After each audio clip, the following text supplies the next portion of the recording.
महाराज की जय हो। उत्तर से उत्तर ने कहा, हाँ क्या सूचना लाए हो? बोले उधर तुम्हारे पिता युद्ध में, इधर कौरवों की सेना आ चुकी है और आपके गोधन का अपहरण करके विराटनगर की तरफ बढ़ रही। राजकुमार आप तो महाबली है ना? उसने कहा हाँ महाबली तो हूं ही। तो बोले आप कौरवों की सेना को रोकिए, चल के परास्त कीजिए, चल करके आप अपने गोधन को छुड़ाइए और नगर की रक्षा के लिए। अब स्त्रियों के सामने क्या कहे? कुछ लोग ऐसे होते हैं जो वीरता स्त्रियों बच्चों के बीच में, और जब वीरों के सामने पहुंचते हैं तो पसीना आ जाता है। उन्होंने कहा कि युद्ध तो मैं कर सकता हूं कौरवों से, भीष्म से भी कर सकता हूं, मैं सुयोग्य हूं, इस समय मैं राष्ट्र का स्वामी हूं, क्योंकि महाराज युद्ध में गए तो पूरा अधिकार मेरे हाथ में है। अगर मेरे पास कोई उत्तम सारथी होता तो मैं अर्जुन जैसी वीरता दिखा सकता था। तो सैरंध्री द्रौपदी जी वही थी, देखा ऐसे और कहा अर्जुन जैसी वीरता दिखा सकते? बोले सैरंध्री तो तुम हमें छोटा मोटा वीर समझती हो? बोले नहीं मैं तो महावीर समझती हूँ तुमको, लेकिन अर्जुन को कभी देखा है? कहा देखा नहीं पर सुना है, मैं अर्जुन जैसी वीरता दिखा सकता हूं अगर सारथी मिल जाए। उत्तर ने स्त्रियों के बीच में अपनी बड़ाई मैं ऐसा बोली, बड़ी उत्साहजनक प्रशंसाजनक बातें की। उस ग्वाले ने कहा महाराज यहां बैठ के प्रशंसा करने का समय नहीं, सेना आगे बढ़ती चली आ रही, आप कुछ कीजिए। उन्होंने कहा कोई सारथी होता तो चल देते, अब सारथी कोई नहीं है, हमारे योग्य सारथी चाहिए। युद्ध के लिए तो मैं पूर्ण समर्थ हूं पर सारथी चाहिए। जैसे वज्रधारी इंद्र दानवों को भयभीत करते हैं, वैसे मैं शांतनु नंदन भीष्म को, दुर्योधन को, द्रोणाचार्य को, कर्ण को, अश्वत्थामा को, सबको भयभीत कर दूंगा। बृहन्नला दूर खड़ी थी, हंस रही थी देख देख के कि अभी देखा नहीं होगा तुमने भीष्म आदि को, इसलिए ऐसा मेरे सामने क्या 2 मुहूर्त में सबको परास्त कर दूंगा। जब ऐसी वो डींग हाक रहे थे तो सैरंध्री नजदीक आई और कहा राजकुमार आपकी बातें सुन के तो आपको ऐसा लगता है विश्व के अद्वितीय वीर आप हैं। हाँ तुम्हें कोई संशय? तो बोले आप कुछ वीरता भी तो दिखाइए ना, बार बार ग्वाला कह रहा है कौरववंशीय है, सारथी नहीं है कोई इसलिए। नाचना ना आता हो तो बोले आंगन टेढ़ा है इसलिए मैं नाच नहीं सकता, वैसे तो मैं बहुत अच्छा नाच लेता हूं। हाँ सैरंध्री ने कहा सारथी की व्यवस्था मैं कर दूं, जो खांडो प्रस्थ को जलाने वाले गांडीव धनुषधारी अर्जुन हैं उसी के बल से खांडो प्रस्थ जला, ऐसा सारथी। कौन है? अपने घर में रहने वाली बृहन्नला, ये सारथी बोलेगी। राजकुमारियों को नचाती ये सारथी। मान लो द्रौपदी ने कहा जो सैरंध्री थी, मान लो कि साक्षात अर्जुन ही है, ऐसी कला इसमें है, अगर ऐसा है तो देख लो प्रयास करके राजी हो। अब तो डर लगने लगा कि सारथी भी मिल रहा है। जिन दिनों अर्जुन की सहायता भगवान श्री कृष्ण दावानल रूप महान खांडोवन को जलाया तो यही थे प्रधान, यही थे जिसे बृहन्नला समझ रहे हो, यही सारथी थे। उत्तर ने कहा वैसे इसको सारथी बनाना तो मुझे शोभा नहीं देगा कि एक नपुंसक सारथी हो, पर अगर तुम्हें अनुभव है ऐसा तो तुम देख लो, बात करो। द्रौपदी ने कहा हमारी तो बात हो गई है, क्योंकि हम वहां थी जब महाराज युधिष्ठिर के यहाँ ये सारथी थे ना, तो वहां मैं सेवा में रहती, मैंने देखा है इनका बल, आप आदेश करो तैयार करें। उत्तर ने कहा तो फिर भी मेरा बल देख लेना, अगर सारथी मिल गया तो कौरव हार गए निसंदेह। सैरंध्री ने कहा कि अपनी बहन से बोलो कि जाके प्रार्थना करे बृहन्नला से। तो उत्तर ने उत्तरा से कहा बहन तुम जाओ और प्रार्थना करो कि वो हमारी सारथी बन जाए। उत्तरा नजदीक गई और अर्जुन से प्रेम पूर्वक बोली बृहन्नले हमारे राष्ट्र में बड़ा संकट उपस्थित हो चुका है, पिताजी दूसरी दिशा में युद्ध में हैं और कौरव पक्ष बहुत बलवान आक्रमण करते और मेरे भैया बड़े वीर हैं, आप उनकी सारथी बन जाएगी बस थोड़े दिन के लिए। अभी उनका सारथी नहीं है इसलिए वो ऐसा कह रहे हैं। बृहन्नले अगर सारथी बन गई तो युद्ध कला में मेरे भैया कितने प्रवीण ये तुम देख लोगी। उत्तरा ने कहा सुना है तुम अर्जुन के सारथी रहे हो? होगा हाँ मैं सारथी रहा हूं, तुम्हारी इच्छा ऐसी है तो ठीक है मैं स्वीकार करता हूं। राजकुमार तैयार हो, तुम कवच बांधो, धनुष लो और मैं सारथी के पद पे बैठता हूं। घोड़ों की लगाम संभाली, बैठ गए। अब वो तो सर्वगुण संपन्न साक्षात गांडीव धनुषधारी अर्जुन है, देर नहीं लगा सामने पहुंचा दिया। वो खड़े होके जे ही देखा भीड़ तो कांपने लगे, पसीना आ गया, बैठ गए और कहा, बृहन्नला देखो हम स्त्रियों के बीच में तो बोल के आ गए, मेरी सामर्थ्य नहीं कि मैं खड़ा रह सकूं। अरे बोले महाराज आप तो बड़ी वीरता की बातें कर रहे थे, अभी तो हमने परिचय ही नहीं दिया। देखो वो श्वेत वस्त्र धारण जो किए हुए खड़े हैं वो कुरुवंश के पूजनीय भीष्म पितामह हैं, वो द्रोणाचार्य है, विराट कुमार, ऐसे ऐसे बता रहे। और वो कूदे रथ से भाग पड़े, जब पीछे मुड़ के देखा तो है ही नहीं, दौड़ करके उन्होंने पे चोटी संभाली, साड़ी कमर में बांधी, दौड़ करके पकड़ करके लाए और कहा ये वीरों को शोभा देता है, तुम क्या जाके महल में बात करोगे। बोले मुझे जीवित रहना है, मुझे मरना नहीं है ऐसे महावीरों से। देखो तुमने प्रतिज्ञा की है, तुम्हें जाने तो दूंगा नहीं, युद्ध करना पड़ेगा तुम्हें, क्योंकि मैं जिसका सारथी बनता हूं उसको कभी परास्त का मुख नहीं देखना पड़ता, पराजय का। गौओं को बिना वापस लौटाए और इन सब कौरवों को परास्त किए बिना हम तुम्हें जाने नहीं देंगे। सहरेंद्री ने तुम्हें विश्वास दिलाया था कि मैं बहुत कार्यकुशल योद्धा हूं, आप चिंता न करो, जिसके साथ मैं होता हूं वहां विजय होती है। उत्तर बोला ये सफेद पोशाक में कौन दिखाई दे रहे? तो उनका अद्भुत महापुरुष भीष्म पितामह है। और उनका मत्स्य देश की तरफ रथ मोड़ो, इनको तो देखा नहीं जा रहा, ऐसे दुर्धर्ष दिखाई दे रहे। गौएं चली जाएं, विराटनगर चला जाए, मुझसे से कोई परवाह नहीं, मेरे प्राण बचाओ।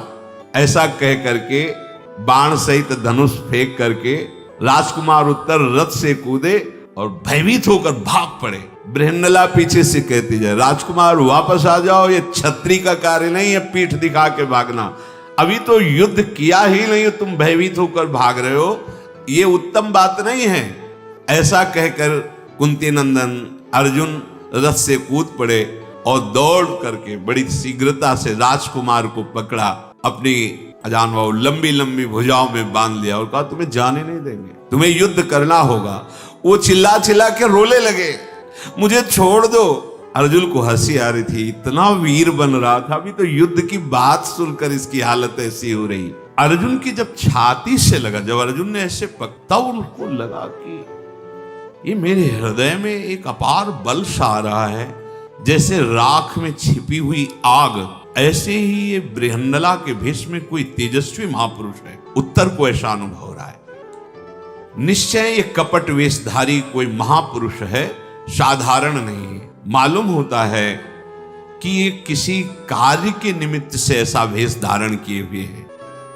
और कौरवों ने जब उत्तर को पकड़ने के लिए दौड़े थे तो अर्जुन को जो चाल, उनका दौड़ना, ये देखकर आपस में सलाह करने लगे, ये तो साक्षात अर्जुन है। निश्चय निश्चय ये जो राजकुमार उत्तम को अपनी बाहों में भरे हुए ये गांडीव धनुषधारी अर्जुन है।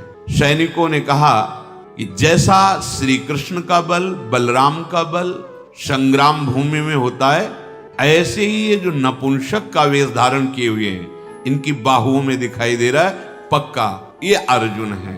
अर्जुन ने ऐसे उत्तर को पकड़े हुए और एक हाथ से उसके बाल पकड़े हुए थे, लाए रथ पे बैठाला।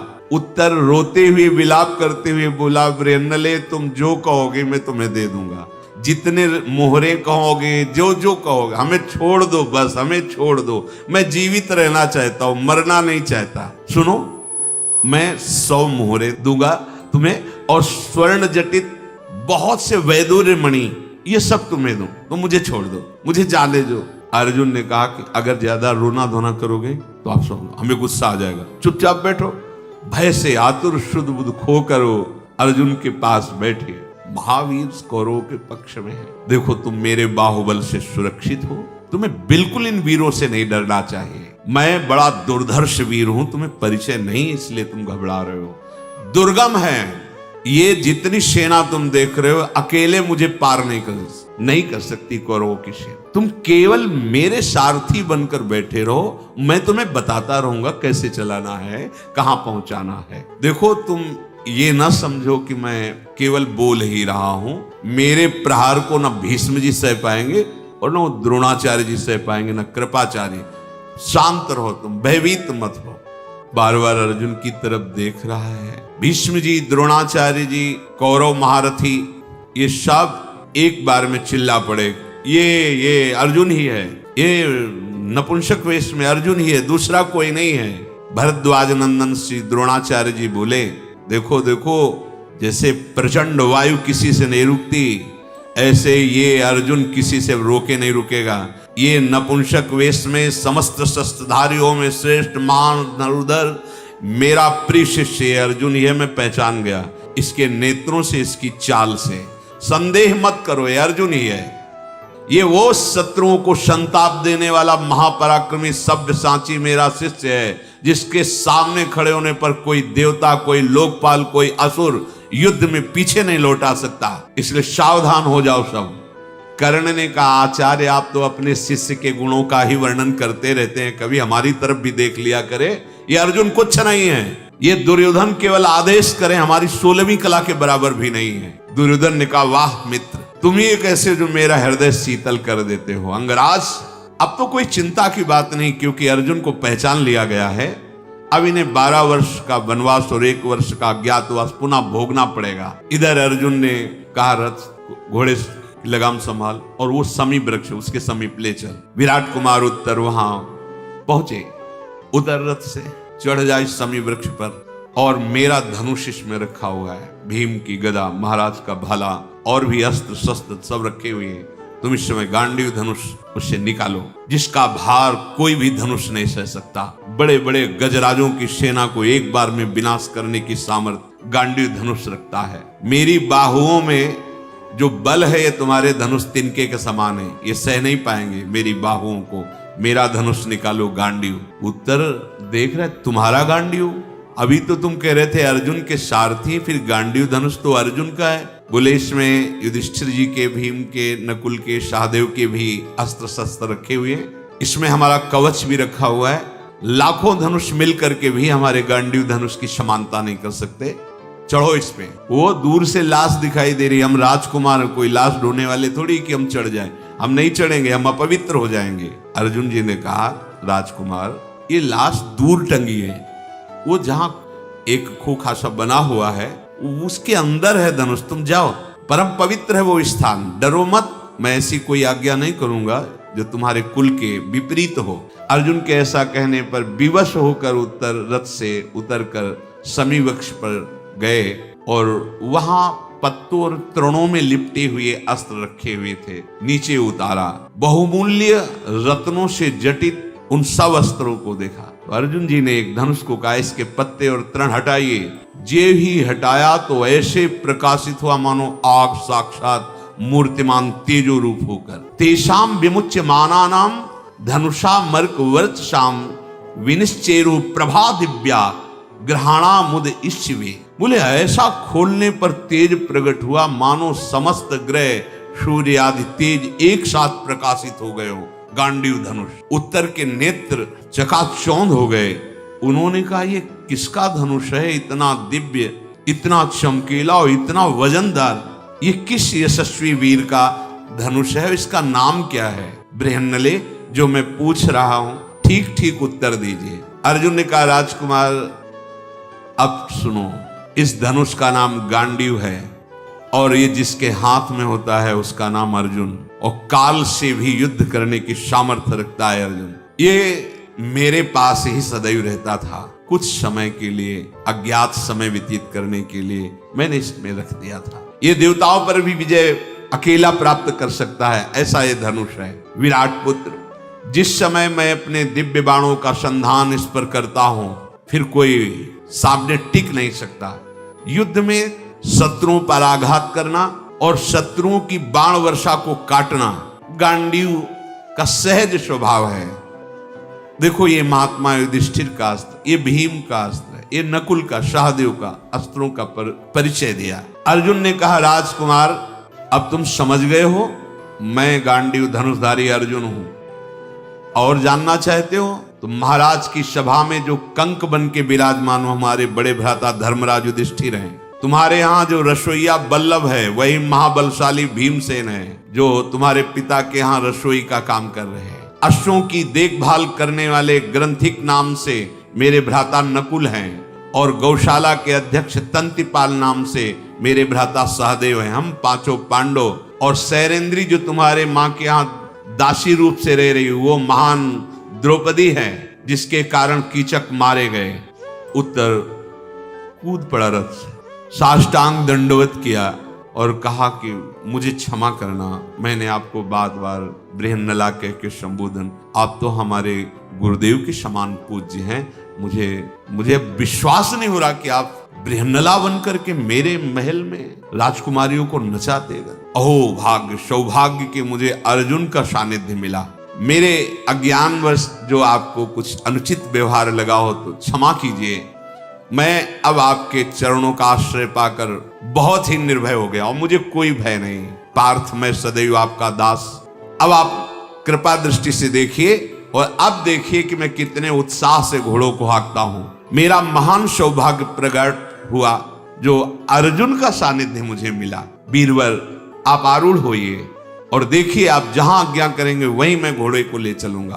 अर्जुन ने कहा, आप तुम कोई भय मत करना, रण में केवल तुम्हें अब कौशल देखना है अर्जुन के हाथों का। ये जितने महावीर खड़े सब भाग पड़ेंगे, तुम निश्चिंत रहना, भयभीत मत होना।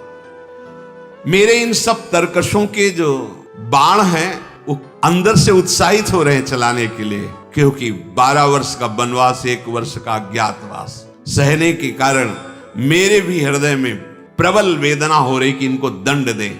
सुनो, कुछ क्षण मौन रहना। अर्जुन शांत होकर जितने दिव्यास्त्र प्राप्त किए थे सबका स्मरण किया। सब दिव्यास्त्र साक्षात रूप से प्रकट हो गए। अर्जुन ने कहा, जिस समय मैं जैसा स्मरण करूं आप कृपा करके उसी समय उपस्थित हो जाए। सब दिव्यास्त्रों ने कहा, मैं आपके मन में ही वास कर रहा हूं, आप बस स्मरण कीजिए, जिस समय जिसका स्मरण करेंगे हम सेवा में उपस्थित रहेंगे।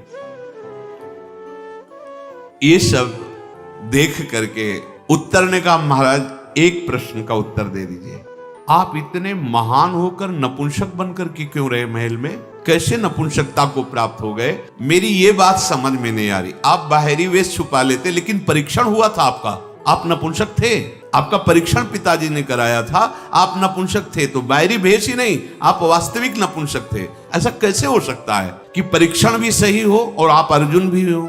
अब मुझे संशय नहीं है, पर मेरे अंदर एक अब भी प्रश्न है कि अर्जुन नपुंसक कैसे हो सकते हैं? तो अर्जुन ने बोला, मैं उर्वशी के शाप से नपुंसक भाव को प्राप्त हुआ था। पूर्व काल में भाई युधिष्ठिर की आज्ञा से देवलोक गया।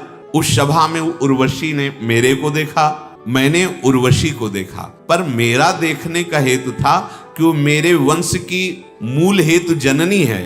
तो मैं अपलक नेत्रों से देखता रहा कि ये मेरे वंश की पूर्वज है, तो ये बड़ी बंदनी है।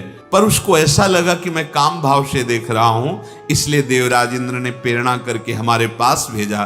तो हमने उनसे कहा कि कुंती माता के समान आप पवित्र हैं हमारे लिए, हम कभी ऐसी भावना से स्वीकार नहीं कर सकते। तो वो हमें नाराज होकर शाप दे दिया कि जा नपुंसक हो जा। पर देवराज इंद्र ने उस शाप को 1 वर्ष के लिए सीमित कर दिया, जो अज्ञातवास में तुम्हारे महलों में व्यतीत हुआ। अब देखो, मैं पूर्ण स्वस्थ हो गया हूं, शाप खत्म हो चुका है। राजकुमार, तुम्हें मालूम होना चाहिए कि अब मैं अपने स्वरूप को प्राप्त हो चुका हूं। महापराक्रमी अर्जुन ने हाथों से वो जो चूड़ियां आदि पहने थे निकाल के फेंक दिया और दस्ताने पहने गांडीव धनुष संचालन के लिए अपने घुंघराले केशों को बांधा और कहा कि तुम शीघ्र रथ को आगे बढ़ाओ। धनुष की टंकार प्रत्यंचा चढ़ाकर जे ही टंकार की गांडीव की, तो ऐसा लगा मानो 2 हिमालय आपस में टकरा गए हो। भयानक शब्द पृथ्वी को विदीर्ण करता हुआ कौरव की सभा के जितने घोड़े थे घुटने टेक दिए। कौरव पक्ष के जो रथियों में बड़े बड़े महारथी, बड़े बलवान अश्व जोते हुए थे, जे ही गांडीव की टंकार की ऐसी भयंकर टंकार थी, घुटने टेक दिए। सब महारथियों के होश उड़ गए।